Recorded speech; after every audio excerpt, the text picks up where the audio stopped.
Hi, here's a 2013 Zamliner. It's a shorty frame or a mini frame. I've changed out the original coils for a set of Wes coils.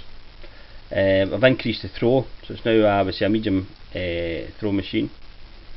It's run very punchy and a med speed. I'm going to run it on 3.8 volts.